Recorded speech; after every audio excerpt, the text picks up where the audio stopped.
Cartoon story. Sunita आपस में देवरानी जेठानी होती हैं। शादी के कई साल बाद भी अमिता को कोई औलाद नहीं होती, लेकिन शादी के 1 साल में ही देवरानी सुनीता को एक प्यारा सा बेटा होता है। अरे सुनीता, तू तो सीधी है। क्या सारा दिन अपने बच्चे को उस अमिता की गोद में डाली रहती है? देखती नहीं, खुद का बच्चा तो है नहीं। अरे कहीं तेरा बच्चा भी। कैसी बात कर रही है माँ जी? अभी उनकी शादी को भी तो सिर्फ 5 साल ही हुए हैं। कई लोगों को तो 10-10 साल बाद भी बच्चे होते हैं।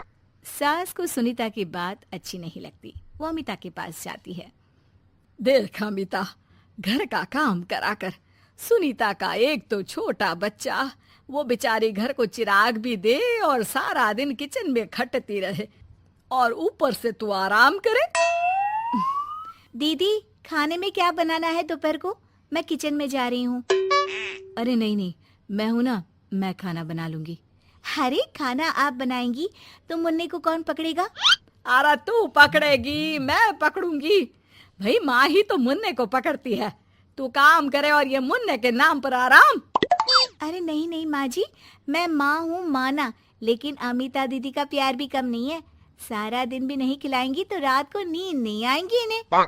अरे तो दूसरे की औलाद तो दूसरे की होती है ना। ला अमिता, मुन्ने को मुझे दे दे। लेकिन जैसे ही मुन्ने को सास गोद में लेना चाहती है, वो उनके पास जाने से इनकार कर देता है। अरे काला जादू कर दिया है इसने। बच्चा किसी के पास आ ही नहीं रहा है भाई। माँ, इसे काला जादू नहीं, प्यार कहते हैं, जो दीदी मुन्ने से करती हैं। अरे हाँ, हम तो दुश्मन है ना इसके, जो ये हमारे पास नहीं आ रहा है। अरे सगी दादी हूँ मैं, पूरी की पूरी कोठी इसी के नाम कर जाऊंगी। अब बोल, अब भी प्यार है क्या इससे? अमिता को सास की बात पर गुस्सा आ जाता है। वैसे भी माँ जी, पूरे घर में यही एक चिराग है, तो आप इसे दे या ना दे, सारा कुछ इसी का है, चाहे वो मेरा भी क्यों ना हो। हाँ, अभी तो बड़ी जबान चल रही है, लेकिन जब घर पूरा इसके नाम होगा ना, तब पता चलेगा। अमिता और सुनीता दोनों ही मिलजुल कर रहती थी, इसलिए सास की बात का दोनों को ही बुरा ना लगता। मिलजुल कर काम करती और हंस खेल कर रहती। अरे बेटी, तेरी दोनों भाभियों ने तो मुझे साइड कर रखा है। अरे दोनों में इतनी पड़ती है कि मुझे तो डर लग रहा है, कहीं एक दिन ये दोनों मेरी बात मानने से इनकार ही ना कर दे। अरे तो खेल खेलो और दोनों को अलग कर दो, इस पे कौन सा गणित लगाना है माँ? हाँ, ये तो है। चल देख लेती हूँ मैं।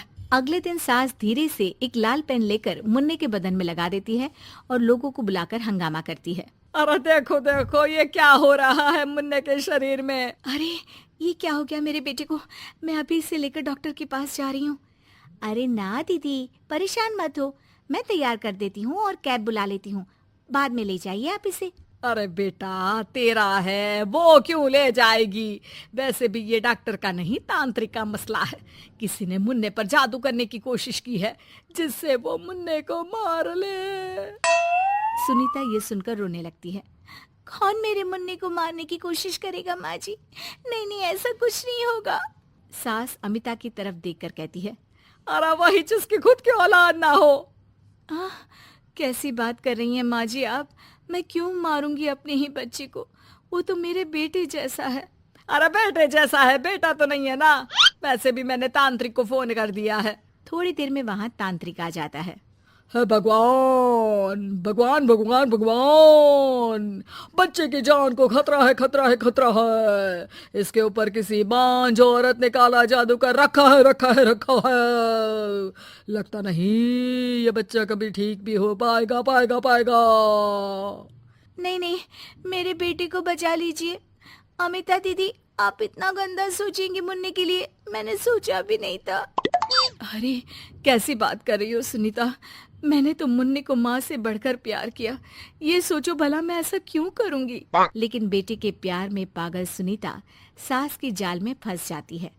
दीदी, आज से आप और मैं अलग हैं, मेरी रसोई अलग, आपकी अलग, और आज के बाद मुन्ने को छूने की क्या, देखने की भी कोशिश मत करिएगा। अमिता सुनीता को समझाने की कोशिश करती है, पर कुछ नहीं होता। अगले रोज, ला सुनीता, मैं मुन्ने को नहला कर तैयार कर देती हूँ। नहीं माँ जी, मैं नहला देती हूँ। लेकिन जैसे ही वो मुन्ने को नहलाने लगी, पेन के निशान एक एक करके निकल गए। अरे माँ जी, ये तो किसी ने पेन से निशान बनाए थे। देखिए, जैसे ही मैंने मुन्ने को नहलाया सारे निकल गए।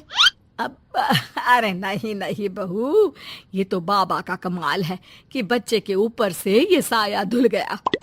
लेकिन ये क्या माँ जी, मुन्ना तो रोया ही जा रहा है, न खा रहा है न दूध पी रहा है, बस चाची चाची कर रहा है। अरे इतनी जल्दी उसका भूत नहीं उतरेगा इसके सर से, मार मार कर खिला। जी माँ जी। लेकिन सुनीता का बेटा, जिसे अमिता से बेहद प्यार था, वो उसके पास जाने की जिद में ना खा रहा था ना पी रहा था। उसकी हालत बिगड़ती ही जा रही थी। हार कर एक दिन, माँ दीदी दिखाई नहीं दे रही है, क्या वो मायके चली गई है क्या? अरे क्या पता कहाँ गई, रुक बड़कू से पूछती हूँ। ए अमिता कहाँ है? माँ जल्दी पता करिए ना, दीदी कहाँ है? मुन्ने की हालत दीदी के लिए खराब होती जा रही है। सुनीता मुन्ने को लेकर नीचे अमिता के पास जाती है। अमिता बिस्तर पर पड़ी होती है। वो कमजोर सी दिखती है। बड़ी आराम से सो रही हैं आप, यहाँ मुन्ने की तबीयत खराब हो रही है। वो जैसे ही अमिता को छूती है, अरे दीदी ये क्या हो गया? आपकी तबीयत तो काफी खराब है। मुन्ने के बिना मैं नहीं रह सकती सुनीता, मैं उसके बिना नहीं रह सकती। मैं कसम खा कर कहती हूँ, मैंने मुन्ने को मारने की ऐसी कोई कोशिश नहीं की। मैं तो खुद मुन्ने के बिना मर जाऊंगी। मुन्ना आप ही का तो है दीदी, मुझे माफ कर दीजिए। ये पकड़िए अपना बेटा,